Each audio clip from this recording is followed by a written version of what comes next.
Yeah, so again, like Scotty said, Eric, we're like super excited to have you here. I've been wanting to talk salary cap and free agency for a minute. And we also obviously are going to get into the draft as well, because that's something that you mentioned as well, that you covered the draft for a number of years. You know, starting as a hobby, but then also like obviously now more credentialed. But I think we want to start off with just the salary cap situation and the Lions and free agency. Looking at what Brad Holmes has been doing so far in free agency, could you just give us like, I mean, basically, like none of us are salary cap experts here. Could you just give us a basic rundown of what the Lions and what Brad Holmes has kind of been doing, or his approach to free agency up to this point? Mm-hmm.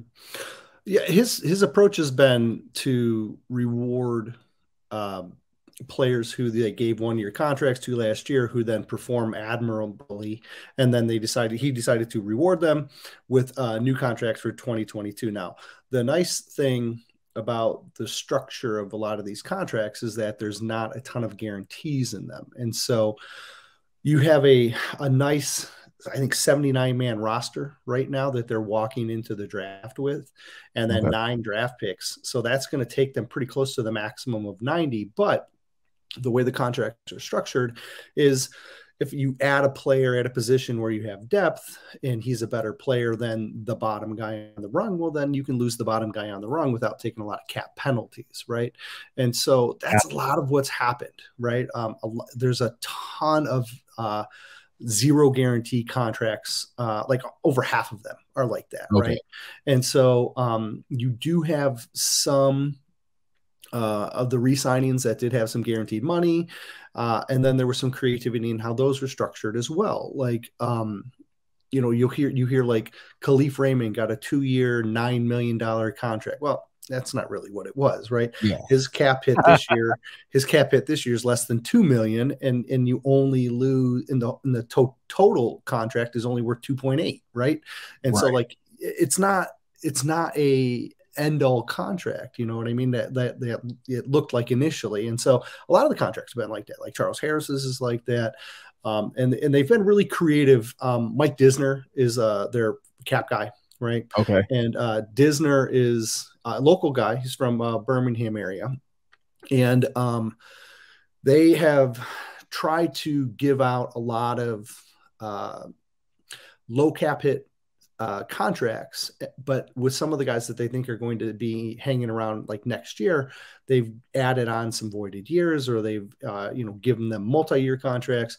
But again, nothing that's going to marry them to a player beyond this year or maybe next, with a couple of those guys. And that's, I think, done from a we're still building strategy, right? For sure. And so like right now, they've got like 24 million available, but a lot of that is going to be allocated for different things. It's going to be earmarked for the draft. It's going to be earmarked for in-season moves, and they're going to save some of that. So their whole approach has been, I think, to add these cheap contracts, keep the roster flexible and pliable so that they can add or lose pieces without a lot of penalties, and then give them some flexibility to have extra money, potentially roll it over in the next year, also have some workable space to have some in-season stuff going. And then, like I said, you got 5 picks in the top 100, so you need to earmark a little bit of money for that. So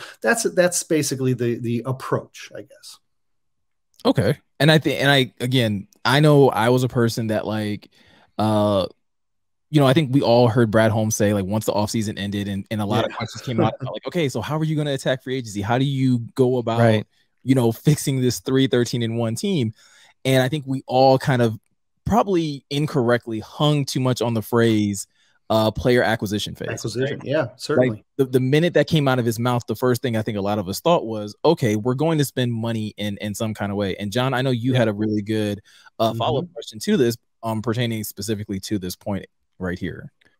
But yeah, just to piggyback right off of that is that we heard reports that the Lions had the 6th most cap space in the entire NFL. Yeah. So, and that was another thing that led us on this show, and a lot of us had to say, we have 6th most cap.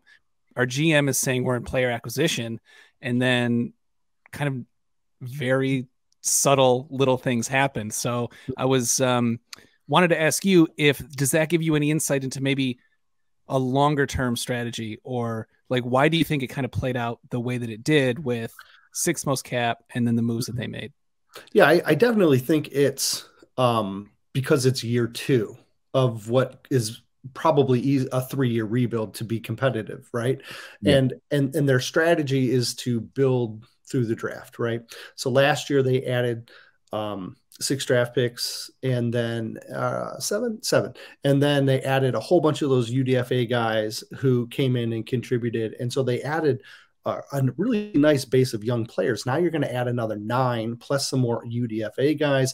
Right. And by the time this season is over, about half of your roster is going to be handpicked guys in their first or second year of their contracts. And that gives you a really nice base to build off of into year 3. So now when you go into year 3, you're going into year 3 with 2 first-round draft picks again, and a whole bunch of regular picks that you're holding on to. And now you're going to have a little bit more money. And if you can roll over some from this year to give yourself even more money next year, even better. And now they can make some, I think, bigger moves if they need to in year 3. Erik, is this what the Rams did back? Like, is this how the Rams built? Now I know they're just scooping like giant free agents, right? Sure. in stars, but is this how they built the Rams? Yeah, kind of. Yeah. Like what made the Rams so successful and able to do what they did last year was because half of their roster was talent that they drafted, right? Yeah. And Brad Holmes had a big hand in that as well, right? That's why I ask, right? Sure. Yeah, certainly. So if you can add enough of a base of young players where you have a half your roster with these young guys, then yeah, you can start getting a little bit more liberal with your draft picks to trade them away for like higher profile athletes. Because once you get to a point where you're winning and you're challenging and you're competitive, and you have that base established, that's how you build for the long term. And I think that's really what he's trying to accomplish here. Is like he got a 5-year contract and Campbell got a 6-year contract. That's because they knew it was going to take time, right? Like that was not just we like you, so we're going to give you a big deal. No, it's going to take us 3 years to get to a point where we can even really show you what we can do with our job. And so, yeah, they'll ideally, if things continue to play out well and they start to win more games and they become successful, they'll be able to follow that blueprint of being able to, if you can keep adding with those day 3 picks, keep adding talent with, those guys that aren't first rounders, then you can start being creative with how you acquire talent. Right. And so I guess that's safe to say, like, then what Brad Holmes has been doing up to this point isn't new, right? Like, this is not revolutionary of how he's approaching free agency and how he's handing out contracts, right? Well, it's new for Detroit, right? I mean, like it's new for us. Like, I think, especially with the last group of guys that were here and the money that was handed out. But as far as like, if Lions fans were to take a step back and really take a look at the NFL as a whole, like what Brad Holmes is doing is not actually new, right? Like this is something that it sounds like winning organizations typically do, or try at least. Certainly.